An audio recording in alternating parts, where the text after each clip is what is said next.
хуулинд иргэний хуулисны эрх ашигыг болоод шударга шүүх хамгаална гэж байгаа боловч яг энэ шүүхийн процесс ажиллагаа бол иргэн хүн одоо яг ямар төвшөнд өөрийгөө хамгаалуулах вэ гэдэг энэ мэдлэг бол энэ талуудын зарчим энэ мэтгэлцэх зарчмыг сайн мэдэх хэрэгтэй. Тэгээ энэ яг иргэдээс яг энэ иргэний эрх шүүхэд хэн шийдвэрлэх процесс ажиллагааг сайн мэдэхгүй байгаа учраас шүүх одоо шударга биш байна. Миний одоо хуулисны эрх ашигыг хангалттай бий хамгаалж чадсангүй одоо буруу шийдвэр гаргалаа гэдэг ингэж андуураад бодоод байгаа. Яг одоо 90-ад онд бол шүүх өөрөө болохоор бүрдүүлээд аль нь одоо альных нь зөв буруу байсан бэ гэдэг дээр өөрийнх нь тэр эрх зүйн мэдлэг тулгуурлаад хуулийн эрх ашиг хамгаалж байсан бол одоо иргэд өөрсдийнхээ эрх ашигыг өөрсдөө хамгаалах анханасаа гэрээ хэлцлээ зөв хийх тэрийгэ нотлох баримтаа бүрдүүлэх за яг маргаангүй байх үедээ хийсэн гэрээгээ одоо нотариатаар гэрчлүүлж тэрийгэ бичих нотлох баримт болгох гэх зэрэгээр яг та өөрийнхөө эрхийг өөрөө хамгаална өөрөө эрсдлээ тооцоолно. Хэрвээ одоо та өөрийнхөө хуулийн эрх ашигыг хамгаалж чадахгүй бол эрх зүйн үйлчилгээ үзүүлж байгаа өмгөөлөгчөөр хөсөлж авч одоо өмгөөлөгчөөр дамжуулж хуулийн эрх ашигыг хамгаалдаг ийм иргэний эрх зүйн харилцаа бидний өмнө бий болсон. Энэ одоо ойлголтыг бид сайн ойлгож авах хэрэгтэй юм аа. Асуултанд үндсэн хуулиар өв залхамжлах хэрэгтэй. Тэгээд хэдэн настай хүүхэд өвлөх хэрэгтэй вэ гэсэн сонирхолтой асуулт орж ирсэн байна. Тэгэхээр тэрний хариултыг би бас албасаар хэлэх ёстой. Хэвлэлд байгаа төрөөгүй хүүхэд хүртэл өв авах хэрэгтэй. Тэ. Нас цаг төрсөн байх гэхээсээ илүүтэйгээр эрдэнэ хуулийн 532 дугаар зүйлд хэвлэлд байгаа ураг одоо өв авах хэрэгтэй гэж нэг зохицуулсан байгаа гэдэг та бас ойлгох хэрэгтэй байна. За ер нь бол бид нэр өв залхамжлалын талаар яг энэ сүүлийн 70-80 жилд бол өв залхамжлалын ойлголт бол бидний төвшөнд жоохон санамж жоохон тасарсан байна. Тэр нь юутай холбоотой гэвэл бид нэр социализмын үед өөрийн гэсэн яг хувийн өмч хуваарьт өмч гэж байхгүй байсантай холбоотой бүх зүйл улсын мэдлэг байсан. Одоо бид нэр орон сууц гэхэд улсын орон сууцнд амьдарч эзэмшиж байгаанаас сурдаг. Тээврийн хэрэгсдэг бол нийтийн тээврийн хэрэгсэл. За эрүүл мэндийг хамгаалах бол ингээд улсын мэдлийн эмнэлэгт ингээд эрүүл мэндийг даатгдаг ийм тогтолцоонд байсан учраас бид нэр энэ өв залхамжлалын талаар санамж тасарсан байна. Зөвхөн ер нь монголчууд бол өвийн талаар яг ямар мэдлэгтэй юм бэ гэх юм бол бид нэр хүчирхэг байхдаа дэлхийг одоо соёлоороо одоо яг тодорхойлж байх үедээ бол Монголын одоо өв залхамжлалын харилцаа бол дэлхийн түвшинд байсан. Та нар өөрсдөө мэдж байгаа алтан гэргээ гэх тийм ээ. Тэр хүнд ямар эрх тэр гэргээгээр байсан. Дээрээс нь одоо тэр хаан тэр одоо байлдаанд гавьяа болсон хүнд яаж улс орон захирах боломж олгодог байсан гэл одоо энэ Чингис хааны үед бол одоо энэ тэр өмч өв залхамжлалын асуудал дэлхийд гайхажсэн манай оюуны одоо тэр харилцаа бол бий. Зүгээр яг сүүлийн 70 жилд бол бидний энэ ой санамж бол тасарсан байгаа. Яагаад гэвэл тэр нөгөө нийгмийн хөгжлийн чиг хандлагаараа тийм өөр байсан. Тэгэхээр өв залхамжлал гэдэг бол өмчтөө эрхтэй хүн бид нар ингээд хүн бол төрхөн юм. Хүн болоод төрсөн хүн амьдралынхаа явцад эрх болоод өмч бий болох үнэ. Тэгээд бид нар энэ хүний ертөнцийг орхих юм тийм ээ. Тэгээд орхиод явсан тэр хүний өвдөөсөн хөрөнгийг бид нар яах вэ гэдгийг за гэрээсэл бичнэ гэдэг бол яг тэр эрх зүйн талдаа ойлголттой мэдээлэлтэй мэдлэгтэй хүн бол гэрээсэл бичиж байгаа. За гэрээсэл бичиж байгаа нь бол одоо бид нар маш их том юмыг зохицуулж байна гэсэн үг. Ер нь хөрөнгө хаан байна, тэнд маргаан зөрчил байдаг. Тэгэхээр нөгөө хүний өвдөөгээд хүсэн юм хэн нэгээс ахиухан авчхыг бодно, илүү авчхыг бодно. Тэгээд энэ дунд бол ах トゥ тангараг тасарч юм, зөрчил гарч юм, гомдол тэмцэл үүсч юм. Энэ бол ганц Монголд гэхгүй ерөөсөө хүний түүхэн хөгжилт альч улс орн байдаг зүйл. Тэгэхээр энэ болгоныг бол тэр гэрээслэл бичих гэж байгаа тэр мэдлэгтэй хүн маань өөрөө одоо тэр үхээсээ өмнө өөрийнхөө хүсэл зоригоор за хүнд ямар одоо зүйлээ яаж хийх вэ гэдгийг бол хүсэл зоригоо илэрхийлээд амьд байхдаа тэгээ хуваарлаад өгчөж байгааг нь гэрээслэж байгаа. Гэхдээ хэмжингийн төрийн гэрч буюу нотариат өгөөл одоо сундуудад нөгөө нотариатын үүрэг гүйцэтгэж байгаа засаг дарга тамгын газар те тамгын газрын даргаар гэрээслэл гэрчлүүлсэн байх болж байгаа. Тэрнээс биш зөвхөн гэрээсэл биччихээ тэгээд таал төсчих юм бол тэр нь нотлогдохгүй учраас гэрээсэл бол хүчин төгөлтөр биш. Иргэний хуулинд одоо шаардлага байдаг. Заавал нотариатаар гэрчлүүлнэ гэж. За нотариат гэдэг маань төрийн өөрийнх нь үйлчилгээ. Үндсэн хуулинд иргэнийхээ хууль ёсны эрх ашигыг хамгаалахдаа эрх зүйн үйлчилгээ үзүүлэх замаар бид нар одоо хамгаална гэж байна. Тэр нь бол нөгөө өмгөөллийн үйлчилгээ нэг эрх зүйн үйлчилгээ, нотариатын үйлчилгээ нь бол одоо бас эрх зүйн үйлчилгээ. Тэр нотариатын үйлчилгээ нь бол гэрчийн үүрэг гүйцэтгэх, нөгөө талаар зөвлөгчийн үүрэг гүйцэтгэх гэхээр нотариатын хуульд ингэ зааж өгсөн байгаа. За нотариат энэ өвлөх үндэслэл үүсгэхэд одоо яах вэ гэхээр зэрэг эхлээд тэр хүн маань одоо хөрөнгөтэй эрхтэй хүн маань таал төгссөн байна. Таал төгсвөл за хууль ёсны нас барсны одоо гэрчилгээ үгүй бол тэр хүнийг одоо нас барсан тооцсон шүүхийн хүчин төгөлдөр шийдвэр гарч иж одоо тэр хүний хөрөнгө яах вэ гэдэг асуулт яригдана. За тэгэхээр энэ хүний одоо тэр хөрөнгө юу одоо яг хуулиасаар өвлөгддгийг гэхлээр зэрэг үйл хөдлөх хэрэгнийг бол бид мэдчихэж байгаа тийм ээ. Тэгээ бид нэр хөрөнгөө заавал бүртгүүлсэн байх хэрэгтэй. Тэр хүнийх юм аа гэдгийг нь тодорхойлуулж авсан байх хэрэгтэй. За эрх өвлөгдөнө гэдээ яриад байгаа тийм ээ. Энийг бол бас тайлбар их ойлгомжтой байдлаар би тайлбарлая. За нөгөө цагаатгалын юу Ахмад дайчдад нэг орон сууц буюу 35,000 сая төгрөгтэй тэнцэх хэмжээний мөнгө олгоно гэж байгаа шүү дээ. Гэтэл тэр байшин нь одоо байхгүй байгаа шүү дээ. Тэгээ засгийн газрын тогтоол гаргацсан, ерөнхийлөгчийн зарлиг гаргацсан байна. За тэр чинь бол ирэх байхгүй юу? Тэр хүн хэрвээ тэр байшингаа юм уу альсвал тэр 35 сая төгрөгөө одоо хөөцөлдөж явж байхдаа нас барчих юм бол тэр хүний тэр авах ёстой одоо тэр орон сууц юм уу альсвал тэр хэмжээний мөнгийг нь бол одоо тэр хуулийнхын хүмүүс авахыг нь одоо тэр ирэх гэдэг байгаа. За яг өмч хөрөнгө гэдэг бол яг бичсэн, бүртгүүлсэн одоо газар юм уу байшин тэгээд хөдлөх хөрөнгө байдаг тийм ээ. За энэ зүйлүүд нь бол ингээд өвлөгдөх нэ. За хууль ёсоор өвлөх гэдэг нь яг юу хэлээд байгаа юм бэ гэхээр зэрэг би түрүүний ярьсан нөгөө эрх зүйн боловсралтай хүн гэрээсэл очиждаг тийм ээ. За тэгвэл бид нар одоо яг гэрээслийн талаар юу өв залгамжлалын талаар тийм сайн мэдлэгтэй биш байгаа учраас одоо энэ хөрөнгөө хэн яаж өгөх үү гэдгээ за зарим нь бол мэдээж одоо хизээ тэнгэрийн оронд очихоо мэдэхгүй байж байгаа таал төгсдөг учраас одоо гинт өвчнөр гэдэг юм аа эсвэл ингээл автовараар ч юм уу гинт ингээд нас орчиж байгаа учраас хизээ өгөхөө мэдэхгүй учраас гэрээсэл бичиж амжаагүй байгаа. Ер нь их ихтэй одоо яг Монголын нэг 90 гаруй хувь нь хууль зааснаар харилцаагаар бүх асуудлууд зохицуулагдчихэв. За энэ тохиолдолд бол тэр хүний өвлөгдсөн хөрөнгийг хэн авах вэ гэдэг энэ зохицуулт байж байгаа. Тэгэхээр эхнэр нөхөр за хүүхэд ээж авал эхний ээж өвлөгч юм аа гэж иргэний хуулийн 520 дугаар зүйл заасан байна. За энэ эхнэр нөхөр ээж хүүхэд байхгүй хүн байж одоо бас амьдрал баялаг юм чинь тэр хүмүүс авах дараагийн ээж өвлөгч үү яах гэж эмээ өвөө авна гэж. За тэгээ ахыг ч эмээ өвөө байхгүй яах вэ гэхээр 3 дугаар ээж өвлөгч начин зэрэг эмэг өвөг гэдэг ингээд авна гэдэг ингээд зохицуулсан байдаг. За энэ дараалал бол эхний ээж өвлөгч байвал дараагийн хүмүүс бол хамаагүй тэр хөрөнгө. Тэр хүмүүс байхгүй тохиолдолд хүмүүс авах хэрэг нэгдэж байгаамаа гэж хууль ингээд зохицуулсан. Яг тэр хүний цусны төрөл биш мөртлөө гэр бүлд нь байдаг. Одоо тэр хүнийг амьд байхад нэгээс доошгүй жил амьдэрсэн түүний асрамжинд байсан хөдөлмөрийн чадваргүй тийм хүн гэр бүлд нь бүртгэлтэй явах бол тэр хүүхдүүдтэй нэгэн амьдрал авнаа гэсэн ийм хөдөлгөөний зохицуулт байдаг. За энийг та бүгд ойлгож авах үстэй. За ингээд нэг жилийн дараа тэр өвийг өвлөх эрхийн гэрчилгээ олгож болно гэж бичсэн байна. За энэ яагаад нэг жилийн дараа гэх вэ гэхээр одоо иргэний хуулийн 528 дугаар зүйлд хамт амьдарч байгаа буюу яг гэр бүлийн гишүүдэд арай илүү боломж олгогдсон байгаа.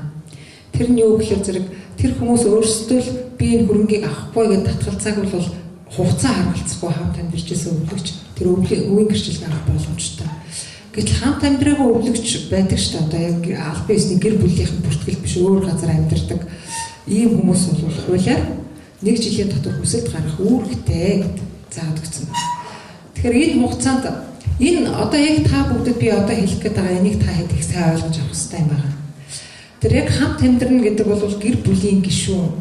Яг одоо төрийн өмнө нэг одоо өрхийн бүртгэгдсэн засаг захиргаа нутаг дэвсгэр нэгжийн хувьд иргэний үнэмлэхэн дээр яг тэр хүний оршин суугааг бүртгээд авсан хамт амьдарч байгаа өвлөгч. Тэр хүнийг нас барахад нь хамт амьдарч исэн өвлөгч бол илүү одоо боломж олгож байгаа. Тэр бол хүсэлт гаргах тийм хөл өгөн байхгүй. Гэтэл хамт амьдраагүй өвлөгч гэхэлэр тэр хүний одоо аав ээж нь одоо хадам тий заавал хамт амьдрах албагүй шүү дээ. Өөр газар амьдарч байгаа тийм үү. Тэр битэл насанд хүрсэн өөрийнх нь хүүхэд хүртэл хамт амьдраагүй байгаа шүү дээ. Энэ хүмүүсийн хувьд иргэний хуулийн 528-2 хүсэлт гаргах үүрэгтэй. Нэг жилийн дотор та хүсэлтээ гаргааг бол иргэний хуулийн 528-3-т та татгалцсан гэж таныг үзээд тэр янз бүрийн бичиг цаас нэхгүйгээр одоо өв авъя гэж хүсэлт гаргасан хүнд шууд олгохоор ийм хуулийн зохицуулт хийсэн байна. Тэгэхээр иргэд маань яг энийг бол сайн мэддэггүй. Тэгээ энэ хуулийн энэ нэг жилийн хугацаанд хүсэлтээ гаргааг бол та өв авах хэрэг чинь ингээд алдагнаа гэсэн ийм зохицуулт байдаг шүү иргэний хуулинд. За хүндэтгэн үүсэх шалтгаан хэрвээ байх юм бол шүүх хугацааг нь сонгож болно гэж. Энэ хугацаа. За хүндэтгэн үүсэх шалтгаан гэдгийг бас иргэд маань мэдэх хэрэгтэй. За тэр өвгийн хугацааг нэг жилийн хугацаанд би хүсэлт гаргаагүй байжгаад өнгөрөөчлөө. За шүүхэр хугацаагаа сонгуулъя гэхэд хүн дээр өвчлсөн юм уу? Аль эсвэл байгалийн гамшиг тохиолдсон өгөөл нийтийг хамарсан гамшиг болсон л байвал хүндэтгэн үүсэх шалтгаан гэж үзнэ гэдэг улсын дээд шүүхийн 33 тоо тогтоолоор ингээд тэр одоо хууль зүйн нэр том яг дээд шүүх тайлбарлагдсан байна. Тэгэхээр яг энд байхгүй би гадаадд байсан юм а хугацаагаа сонгуулъя гэж бас болохгүй болчиход байгаа. За энэ насанд хүрээгүй хүмүүсийн өвийн асуудлыг түрүү энд нөгөө анхаагийн асуултанд их гоё асуулт орж ирж байна л да. Насанд хүрээгүй хүн гэж өөрийгөө хамгаалж чадахгүй, эрх ашигыг хамгаалж чадахгүй учраас энд энэ өв залгамжилт бол насанд хүрээгүй хүний хуульсны эрх ашигыг хамгаалалт бол иргэний хуулиар, үндсэн хуулиар, хүүхдийн эрх ашигыг хамгаалах хуулиар илүү наривчлан зохицуулсан байдаг. Гэр бүлийн хуулиар гэж зохицуулсан байдаг. Тэгэхээр насанд хүрээгүй хүний өв залгамжлалыг асар хамгаалагч харгалзан дэмжигч нь тэр хүүхдэд яг өөрт нь зориулаг бол худалдах одоо өөр байдлаар шилжүүлэх ийм эрхгүй. Харин тэр өв залгамжлагч одоо тэр насанд хүрээгүй хүн өөрт нь яг шаардлагатай зарцуулж өвлүүлэх гэж байгаа бол зөвшөөрсөн байдаг. Тэгэхээр энэ одоо бас ялгаануудыг та иргэд маань бас ихсэн ойлгож явах хэрэгтэй. За өв залгамжлалын хамгаалалт нь бас энэ нөгөө хуулиараа сумын засаг даргын хамгийн дараа буюу үүрэг гүйцэтгэгч за материалч нар бол одоо хамгаалж идэг. За энэ дээр би нэг та яагаад ойлгомжтой болох үүднээс нэг жишээ хэлье. За тэрний юу гэхээр зэрэг хадгаламжинд мөнгө хадгалуулчаад тэгээд нас ороход одоо тэр хүн хадгаламжтай байсан юм уу хүү хэн авах юм гэдэг нь бол одоо бас тодорхойгүй байдаг.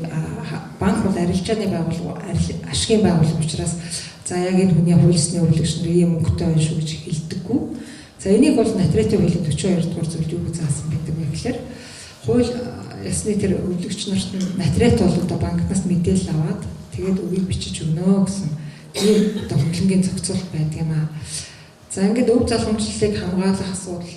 За энэ хөрөнгө одоо холбоотой ерөнхийдөө иргэний хуулинд яг иргэнийг ингэж хамгаалсан өвийн одоо харилцааны талаар би товчхондоо ярихад юм байна. Тэгээ та бүгд минь бас надаас асуулт асуугаад тэр асуултанд хариулт авах юм бол илүү одоо өөрсдийнхээ хүссэн асуултын хариуг аваад ойлгомжтой болно. Би ингээд ярихаар зэрэг хэтэрхий яг хуулийн тэгээд нөгөө ярихаар зэрэг бас та хэдд маань ойлгомжгүй байж магадгүй. Тийм учраас та хэдд маань асуувал хариулах бэлэн байна.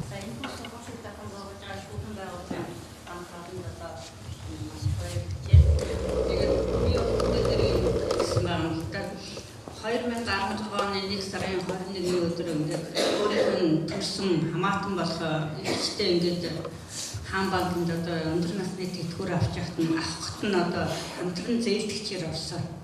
Тэгээд нөгөө хүн маань одоо сая 11-р сард ингээд нас орсон. Тохиолдол гараад би ингээд нөгөө хамтран зээлдэгчээр орсон болохоор нөгөө хаан банкн дээр одоо ингээд нөгөө өмнөхөө өмнөөс сая төгрөг аваад өгсөн. Нөгөө урд хүн маань бол тэр 3 сая төгрөгийн зээлтэй байсан. Тэгээд ингээд нийт одоо 4 сая 600 мянган цасны өрөнд орчоод ингээд байна. Энийг одоо би хаана хийн хандах ямар хуулийн зохицуулалт байна уу гэдгийг асуух гэж ирсэн. За энэ бол өв залгамжлалтай гэхээсээ илүү ер нь бол иргэний хуулийн 40-р зүйлд байгаа. Нас орсон хүний хийсэн хилцэл хүчин төгөлдөр байна гэдэг. За урд нь бол нөгөө хүн нас орох юм бол шууд дуус сурвалдаг. Тэгээ үүрэг дуус сурвалдаг байсан бол одоо иргэний хуулийн 40-р зүйл дээр тэр нас барсан хүний хийсэн урд хийсэн хилцэл хүчин төгөлдөр жишээ нь тэр хийсэн одоо гэрээнийхээ үр дагаварт хариуцлага хүлээнэ гэсэн үг иргэний хуульд ингээд заасан байгаа.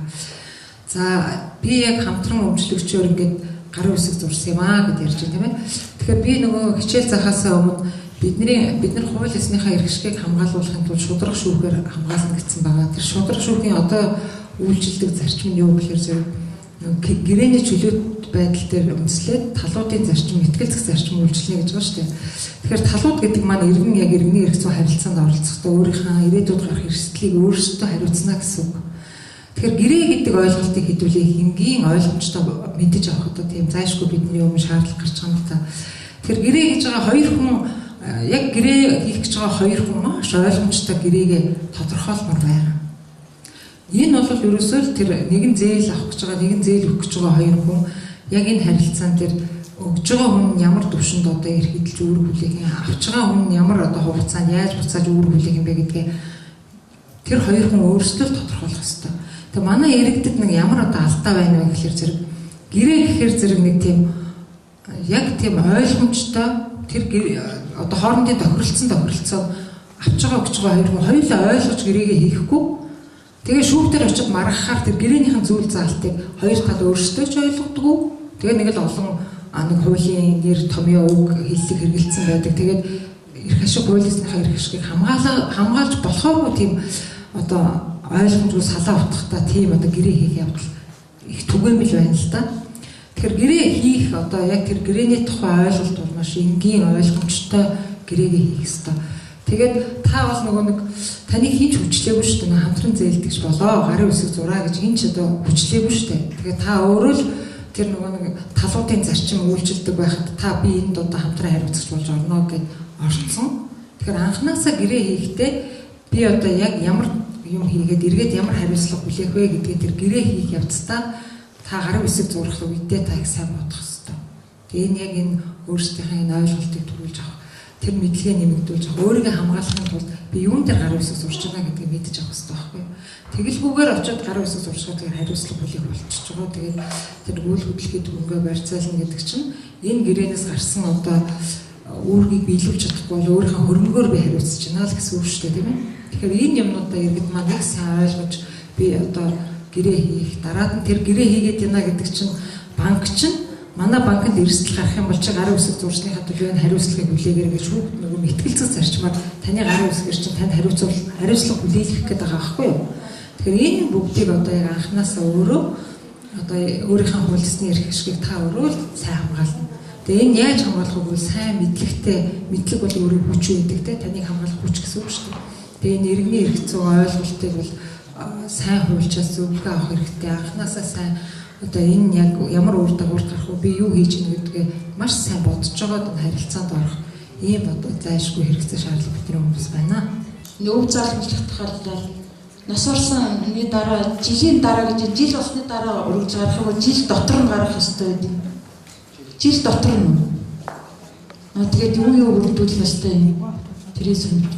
За юу яг үнэн энэ одоо их нарийн юм хэлж үгүй л та би. Ерөөсөө хамт амьдраагүй тусдаа амьдарч байгаа хүмүүний хувьд иргэний хуулийн 528-2 танд үүрэг болгоцсон байхгүй. Та хүний хөрөнгө хамт амьдраагүй одоо иргэний өвийг авах гэж байна гэх юм бол та нас бараад 1 жил болохоос нь өмнө хүсэлтээ гаргах. Зөвхөн одоо хүсэлт тэрэн дээр хүсэлт гаргахад янз бүрийн одоо танаас одоо үйл хөдлөлийн гэрчлэгийн шаардахгүй. 1 жилийн дотроо та ийм одоо хүний ийм хөрөнгийг би авах хүсэлттэй байна гэж тэр хүсэлтийг чинь бүртгэх нь одоо үржилсэн ажиллагаа, процесс ажиллагаа болоод тэгээд таны хүсэлтийг бүртгээд авч байгаа нэг шат. Яг өвлөх эрхийн гэрчлэгийг бол 1 жилийн дараа болгож байгаа. Тэгэхээр одоо энд яг юу бүрдүүлэх вэ гэхээр зэрэг материалч буюу энэ аймгийн засаг даргын тамгын газар энэ материалын үүрэг гүйцэтгэж байгаа албан хаагч маань өв залхамжилт маш олон юм бүрдүүлдэг. За нас барсны гэрчлэгээ яг тэр хүнтэй хамт амьдарч байсан гэсэн хорон даргын тодорхойлолт. За тэр нөгөө бусад өвлөгч нар 1 жилийн дотор хүсэлт гаргасан байна уу гэдгийг лавлсан лавлгаа. Тэгээд өмч хөрөнгөний одоо холбогдлолтой тэр хэрвээ газартаа бол газрын гэрчлэгээ хадгаламжийн дэвтэртэй бол хадгаламжийн дэвтэр тэр автомашинтай бол автомашиных нь одоо гэрчлэгээ гэдэг ингээд тэр одоо насварсан хүний өмч хөрөнгө муу юмаа гэдгийг тодорхойлж байгаа бүх бичиг баримтууд нь орно. Тэгэхээр та яг энэ өв залгамжтай холбоотой асуудал ярих юм бол төр үндсэн хуулинд иргэнийхээ хуулисны эрх ашигыг эргэцэн үйлчилгээ үзүүлэх замаар хамгаалж одоо өгнө гэсэн байдгийг. Тэгээ энэ хамгаалтыг хинээр дамжуулж хийх гэдэг нь тэгэхээр натриатчаар дамжуулж хийх гэдэг. Тэгээ натриатын хуулинд яг натриатын нийгэмд иргэдийн өмнө хийх үүрэг нь юу юм гэхээр зэрэг хамгийн ихэлийн зөвлөгөө өгнө гэж байгаа. Тэр зөвлөгөө чинь тань өгж байгаа зөвлөгөө чинь таны хуулисны ямар хугацаанд таны одоо ямар бичиг баримт бүрдүүлэх, ямар хугацаанд өгье, ирээдүйд одоо та хоёрын хийж байгаа энэ хэцлээс ямар үр дагавар гарах юм гэдэг ингээд хуулинд нийцсэн бүх зөвлөгөөг натриат өгч байгаа. Энэ төрлийн үйлчлэл байхгүй юу? Тэгээд хөндлөнгийн гэрчийн үүргийг гүйцэтгэх гэж байгаа шүү дээ натриач маань. Тэгэхээр талууд огт маргаагүй гэрээ хийж байхдаа хүмүүс маргаагүй байдаг шүү дээ. Нэг нь мөнгө өгөх гэж байгаа, нэг нь авах гэж байгаа үед бол тэр цаг хугацаанд тэр хөндлөнгийн гэрч тэр төрийн үйлчлэгийг гэрчлүүлж авах. Тэр нь шүүгүүд дараа нь одоо маргаан үүсэх юм бол нотлох баримт болох ийм ажлыг бол натриачаар дамжуулж хийдэг учраас та хэд энэ натриат дээр очиж зөвлөгөө авах хэрэгтэй. Одоо жишээ нь өв залгамжтай холбоотой л асуудал гарах юм бол яг өөрийнхөө хамгийн ойрхон байгаа натриач дээр очиж зөвлөгөө авах. За эхнэр нөхөр хамтран амьдрагч гэдэг хоёр ойлголтыг тус тусна ойлгох хэрэгтэй. Эхнэр нөхөр гэдэг бол гэр бүлийн хуулиар төр бүртгэгдсэн. Тэгээ эхнэр нөхөр хоёр бие биенийхээ өмнө эрхэдэлж үүрэг хүлээх ийм одоо аль биесний бүртгэлтэй хүмүүсийг одоо эхнэр нөхөр гэж байгаа. За энэ амьдралын явцад нэг хамтран амьдрагч гэж хүмүүс гарч ирээд байгаа. Төр бүртгүүлээгүй. Тэр хамтран амьдрагчийн хувьд бол энэ хуулисны өв залгамжлын харилцаанд бол оролцохгүй. Тэд нар бол зөвхөн дундын өмчлөө бол тэр дундын өмчөө яаж шийдвэрлэх вэ, тэр шүүхүүдийн асуудлыг яаж шийдвэрлэх вэ гэдэг байдлаар явна. Үгээс өв залгамжлыг одоо ирэх авахгүй хамтран амьдрагч бол. Нотродод сүүлийн үед нөгөөх өвлөх эрх хангалтын дээр нотродын хүмүүс нэг лавлгаа аваад байгаа шүү дээ. Тэр ямар учиртай лавлгаа яагаад аваад байгаа вэ? Эхний асуулт нь, хоёр дахь асуулт нь аав ээж хоёр нас орсон. Насан туршид өвлөх эрх хангалтыг аваад ингээд үйл хөдлөх хөрөнгө баггүй орон сууц. Тэгээд тэрэн дээр одоо хууль ёсны асраа хамгаалагч нь тэр орон сууцаа зарах гэдэг. Насан туршид өвлөх учраас хууль ёсны асраа хамгаалагч гар үсэг зураал зархлах л та тий. Тэгээд тэр хүүхдийн насан туршид хүүхдийн өвлсөн хөрөнгө дээр төрөөс ер нь одоо тэр хүүхдийг л бодоод байна шүү дээ. Хамгаалсан зохицуулалт байдсан болов хуулийн дээр гэсэн юм хоёр асуулт. Натриатаас одоо ингээд нэг лавлгаа аваа гэдэг ингээд явуулаад байна гэж байна шүү дээ. Монгол улс нөгөө иргэний хуулийн 528-2-д чинь хамт амьдраагүй өвлөгч 1 жилийн дотор хүсэлт гаргасан байна гэдэг гэж байна шүү дээ. Тэгэхээр хамт амьдраагүй өвлөгч насанд хүрсэн хүүхэд маань альсвал нөгөө аав ээж маань өөр газар амьдарч идэг. Заавал одоо нэг аймагт амьдрахгүй шүү дээ. Тэр чинь Улаанбаатар хотод амьдарч болно. Баруун аймагт амьдарч болно, Зөв аймагт амьдарч болно те. Тэгэхээр тэр хүмүүсийн хүсэлт тэр хуулийн хугацаанд 1 жилийн хугацаанд хүсэлтээ гаргасан тэр өвлөгчийн хуулисны эрх ашигыг хамгаалахын тулд яг нэгдсэн сан гэж одоо Монголын натриатын танхимд сан байгаа. Тэр сангаас хүсэлт гаргаж юу, тэр хүсэлтийг бүртгүүлж юу гэдэг лавлгааг заавал авч байгаа. Тэгэхээр нөө хамт амьдарч байгаа өвлөгчийн хувьд бол хорон дарга тодорхойлт гаргаад өгчнө. Хамт амьдраагүй хүмүүс 1 жилийн дотор хүсэлт гаргасан байхад заавал тэр лавлгааг авч ижил одоо тэр хүний хуулисны эрх ашигыг хамгаалах юм зохицуулалт гарч ирчээд байгаа байхгүй юу. За тэгэхээр зэрэг нөгөө хуулисны нөгөө 1 жилийн дотор хүсэлтээ гаргаж байгаа хамт амьдраагүй өвлөгч хамт амьдарч ирсэн өвлөгчөнд бол хорон даргаар ингээд тэр хоёрын хоёулангийнх нь одоо тэр хүсэлт гаргасан бол өвөө авах хэрэгтэй болчихж байгаа. Хамт амьдарч ирсэн бол өвөө авах хэрэгтэй болчихж байгаа. За ингээд олон өвлөгч байх юм бол иргэний хуулийн 532 зааснаар хилцэл хийнэ гэж. Тэр бол одоо ингээд мэдээж үлдчихэж байгаа хөрөнгө нь нэг байдаг. Авах гэж байгаа хүн хоёр болчихж шүү дээ, тийм ээ. Тэгэхээр энэ хоёр хүн бол өөрсдөө ямар ч маргаангүй бид хоёр одоо энийг 50-50%-аар авъя гэд хилцэл хийх юм бол натриат гэрчилж өгнө. За гэтэл нөгөө хамт амьдраагүй хүн нөгөө хамт амьдарч исэн өвлөгч хоёр хоёулаа авах эрх нээгдсэн байдаг.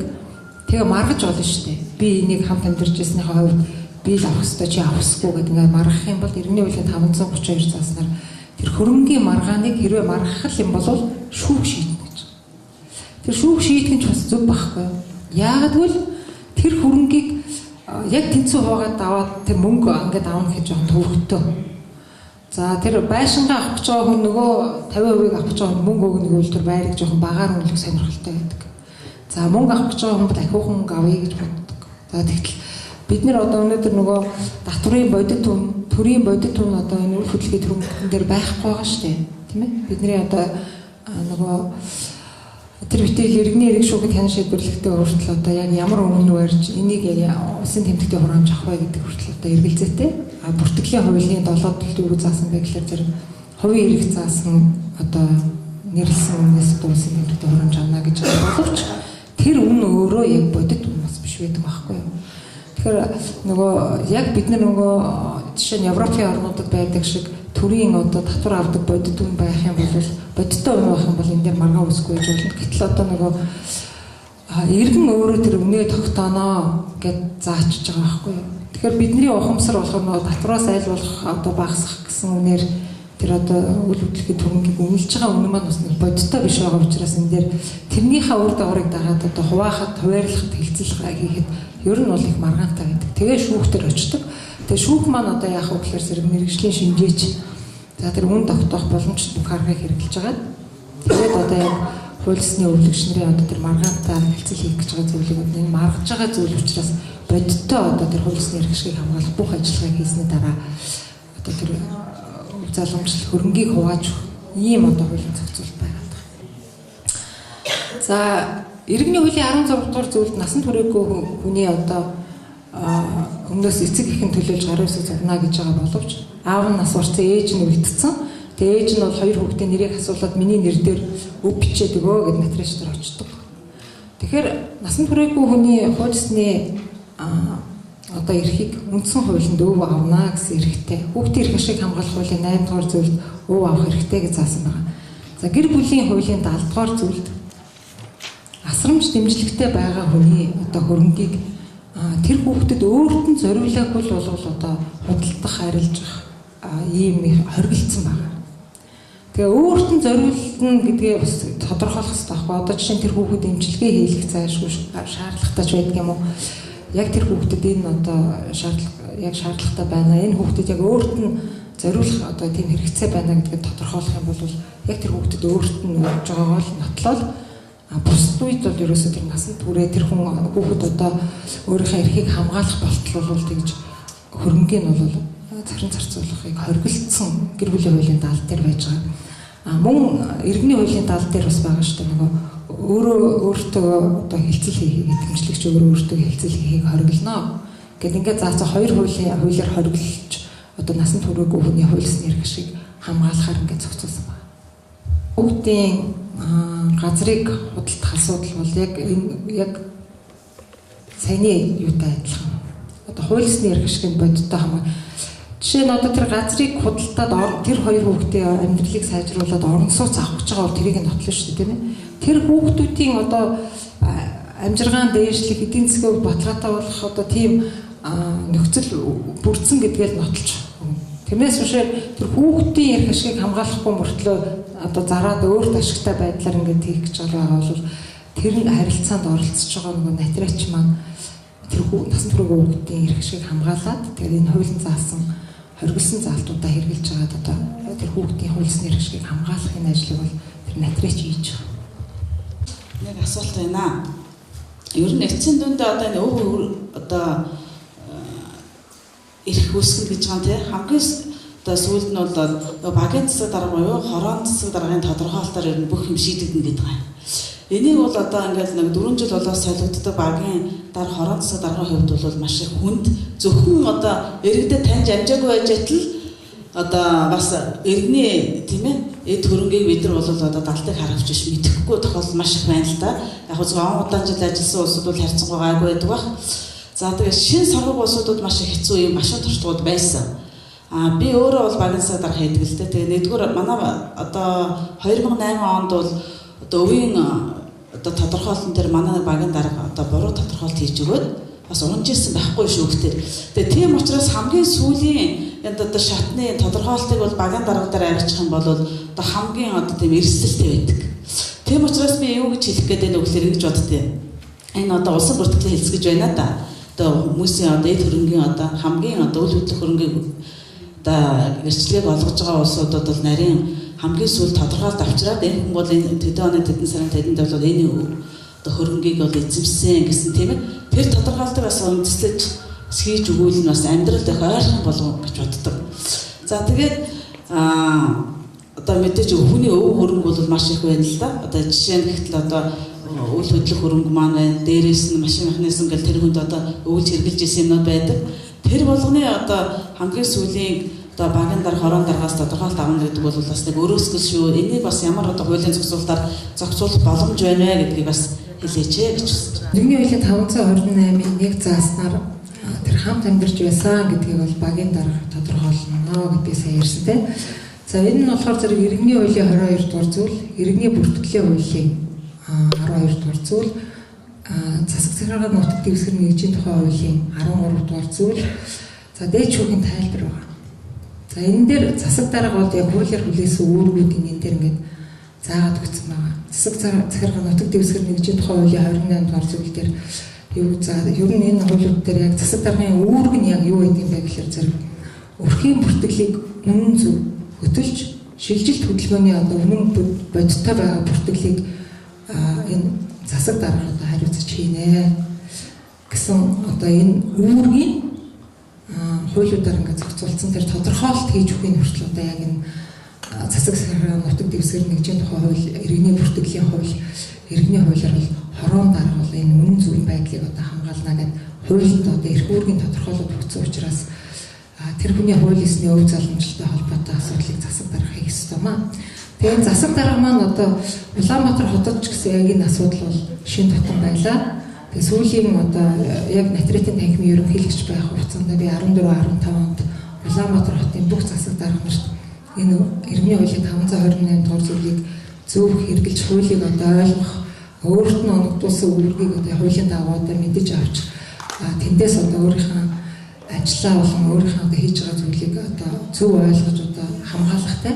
Одоо нөгөө захиргааны ерөнхий хууль батлагдаад 7 сарын 1-нд одоо энэ хуулийн дээр чинь яг энэ төрлийн албаа хаагч хийж өгч байгаа энэ тодорхойлтын дээрээ сонсох арга хэмжээ, хувийн хэрэг хөдлөх энэ төргээд одоо энэ захиргааны харилцаан дээр чинь яг энэ захиргааны ажил хийснийхаа төлөө чи юуг ямар хэмжээнд хийх вэ? Хэрвээ өөрийнхөө хийсэн ажлыг чи хамгаалж чадахгүй захиргааны иргэн шүүхэд одоо буруутгах гэсэн ийм одоо энэ хуулийн зохицуулалтууд 7 сарын 1-ээс өчигдөр төгөлдөр үйлчилж байгаа. Тэгэхээр энэ дээр бол яг энэ засаг дарга нар яг энэ талын мэдлэгтэй ойлголттой хуульчдаас их сайн хууль зүйн хичээл авч тийм ээ өөрсдийнхөө одоо тэр мэдэх ёстой зүйлээ хуулийн дагуу мэдэх, хуулийг зөв хэрэглэх энэ одоо дадал туршилт суралцах юм заашгүй хэрэгцээ шаардлага байгаа. Тэгээ Булган аймгийн хууль зүйн хэлтсийн хамт олондоо би баярлж байгаа. Яг тэгвэл хууль тогтоомжийн тухай хууль, захиргааны ерөнхий хууль энэ ингээд хүчин төгөлдөр мөрдөгдөж эхлээд яг энэ хуулийг яг ямар төвшөнд ойлгож яаж хэрэглэх вэ гэдгийг цаг алдахгүй ингээд яг мэддэг хариуцсан энэ чиглэлийн одоо сургалт өгж байгаа нь өөрөөсөө энэ одоо мэрэгчлэтнүүдийг хамгаалах юм ажил болж байгаамаа. Нэ үйл хөдлөх хөрөнгө заавал гэрчлэгээтэй байж өвлөгдөн гэж ярьж штэ. Нөгөө гэрчлэгээ үртгэл нь улсын бүртгүүлээгүй ч гэдэг юм одоо наашаа газар үйл хөдлөх хөрөнгө гэрчлэгээг өнөختөд одоо яаж өвлөгдөх вэ? Иргэний хуулийн 109 дугаар зүйлд хүн үйл хөдлөлийн хөрөнгө өмчилж авах эрх хязээ баталгаачих вэ гэдгийг заасан байгаа. Тэр бол үйл хөдлөлийн хөрөнгөний бүртгэлийн газар эрхээ бүртгүүлсэн байснаар таны өмч болно гэж заасан байгаа. За тэгвэл нөгөө газар бол хэдүүлээ бас нэг жоохон өөр одоо шатлалтай явж байгаа шүү дээ тийм. Нөгөө газрын захирамж гараад эрхэн нээгдээд бүртгүүлэг байж байгаа хүн нас орчдөг. Тэгэхээр нөгөө иргэний хуулийн 515 дугаар зүйл дээр эрх өвлөгдөн гэж байгаа тийм ээ. Тэгэхээр яг тэр нөгөө эрхийн хэмжээнд одоо өв залгамжлах асуудал бол тэр яг газар эзэмших эрхийн хувьд бол өв залгамжлалаараа цааш нь үргэлжлээд өмч болгож авах боломжтой боловч та хэд нэг зүйлийг маш сайн ойлгох хэрэгтэй. Хэрвээ энэ өмчийг би өмчлөгч нь болно л гэж бол үйл хөдлөх хөрөнгөний газар заавал бүртгүүлсэн байх шаардлагатай. За би Булган аймгийн Булган сумын 3 дугаагийн засаг дарга Батмал гэж юм байна. Тэгээд манай аймагт ирж одоо энэ тухай одоо өв залгамжлах эрхийн талаар одоо ярилцлага өгсөн танд их баярлалаа. Тэгээд бас надад асуух нэлээд хэдэн зүйл байдаг л да. Би бас 2164 хүн хариуцаж ажиллаж байгаагийн хувьд бол амьдрал дээр бол тохиолдож байгаа юмуд нэлээд их байдаг. Түүний маань нэг нь болохоор яг зөвхөн хамгийн эцэстээ одоо бүхэл юмыг нөгөө багийн дарга буюу хорон дарга нөгөө гэрчлэн гэдэг утгаар одоо бас иргэд нэлээд мэддэг. Тэгээд яг зөвхөн бид нар бас мэдэхгүй орхигдох юмнууд бас байна. Одоо үйл хөдлөхөд хөрөнгөч бас янз янз байдаг тийм учраас бид нар бас бодтой зөв одоо эзэн хүнд нь олоод энэ өвийн одоо зөв өвлүүлэх юмсан гэдэг дээр бас нэлээд бас анхаарч ажиллаж юм байна гэж бас ойлголоо энэ сургалтнаас. Тэгээ яг бид өрхийн дэвтрийн хувьд бол яг дэлгэрэнгүй юм асуумжууд байдгийг. Тэр дотор энэ нөгөө нэг өвийн тухай одоо энэ эд хөрөнгийг хэн өвлж байгаа гэдэг тийм асуумж юус байдаг байхгүй. Тэгээд одоо багийнхаа даргын тийм одоо бүхэл бүтэн том програм байдаг. Тэр програм дээр асуумж нь бол суулгаж өгөх юм байна гэд ингээд бодож байгаа. Тэгээ одоо таныг энд ирсэнтэй холбогдуулаад бид нар бол одоо ямар ч байсан хуулийн энэ нөгөө нэг зөвлөл заатуу захиргааны хэргийн одоо засаг захиргаа нутаг дэвсгэрийн нэгжийн тухай хуулиндаа багийн дарганаар одоо ямар одоо хуулийг үндэслэж нөгөө хүндээ одоо өвийг ингэж одоо нэг жилийн дотор хэрвээ одоо өвлөгч гарч ирэхгүй бол одоо натраад ерөнхийдөө одоо батлах юм байна гэдэг ийм гаргалгаануудыг бол одоо ерөнхийдөө бас гайгүй сайн ойлгож авлаа л да. Тэгээд иргэдэд түгээн дэлгэрүүлэх хувьд бол одоо ямар хуу арга замаар одоо хурдан шуурхаа энэ мэдээллийг хүргэх тал дээр бас яаж ажиллавал одоо манай аймгийн хувьд бол зохилтой болоо гэж бодож байна. Тэгэхээр иргэний хуулийн 528 дугаар зөвлөлд яг энэ хорон даргын одоо үүрэг тэнд нэлээд байгаа тий. Одоо хорон дарга бол нэлээд бүртгэлийн хууль, засаг захиргаа нутаг дэвсгэр нэгжийн тухай хуульд өрхийн бүртгэлийг одоо үнэн зөв бүртлэх тэр бүртгэл боловсронгуй байхын тулд бид нар бас дахиад хичээл хийх хэрэгтэй болж байгаа шүү дээ тийм ээ. Тэгээд тэр бүртгэл тэр лавлгаа маань одоо яг хууль зүйн ямар үр дагавар үүсгэж байна гэдгийг л хэдүүлээ одоо засаг дарагч одоо тэр эрх зүйн үйлчилгээ үзүүлж байгаа хуульчч иргэн ч гэсэн эдгээр яг тогтсон нэг одоо ойлголтод бид хэдүүлээ хүрэх хэрэгтэй байхгүй юу. Тэгэхээр энэ өнөөдөр бол эхлэл нь байсан. Тэгээ энийг өшөө улам боловсронгуй болохын тулд бид нар бол одоо өөрийнхөө мэддэг зүйлийг бусад түгээн дэлгэрүүлэх буруу зөрүү ойлголтын хувьд одоо тэрийгэ засч залруулах тэгээ засаг дарга нарт бол одоо яг энэ чиглэлийн сургалт авах хийж байгаа ажил дээр боловсронгуй болгох энэ хамтарч ажиллах тийм ажиллагаа бидний өмнө бол бас байна гэж ойлгож байгаа. Тэгээ ер нь бол одоо бас натурат ч гэсэн тий бас л нэг хүн. Тийм учраас тэр хүн тухайн хүний өвийг бас яг сайн мэдгүй үгүй юу. Тэгээ нөгөө хүн яг зүгээр нэг одоо албан ёсны бичиг баримттай явж явах юм бол тэрийг л үндэслэн болохоос яг одоо ингээд одоо Улаанбаатар хотын хороо аймгийн төвийн багийн одоо бүх сумдын хүмүүстэй харьцаж байгаагийн хувьд бол тэр болгондаас мэдэх мэдээлэл бас дутгуулуу гэж боддог шүү дээ. Тэр тал дээр яаж натурад ажиллавал яг таны ярьж байгаа зөвлөлтөө яг тэгэхээр яг иргэний хуулийн 528 дугаар зүйлийг Монгол улсын хэмжээнд яг зөв хэрэглээд хэрэгжүүлээд явъя гэх юм бол Монгол улсын хэмжээнд нэгдсэн бүртгэл байхыг шаарддаг байгаа. Та тэрийг л хэлээд байна л да тий. Тэгээ энийг нэгдсэн бүртгэлийг одоо бий болгохын тулд шүүхийн практик, нотариатын практик тэгээд энэ засаг дарга нарын ажил бид нар хоорондоо уялдах хэрэгтэй болж байгаа байхгүй юу. Тэгжиж л иргэнийхээ хуульсны эрх ашигыг хамгаалах болж байгаа. Баярлалаа танд.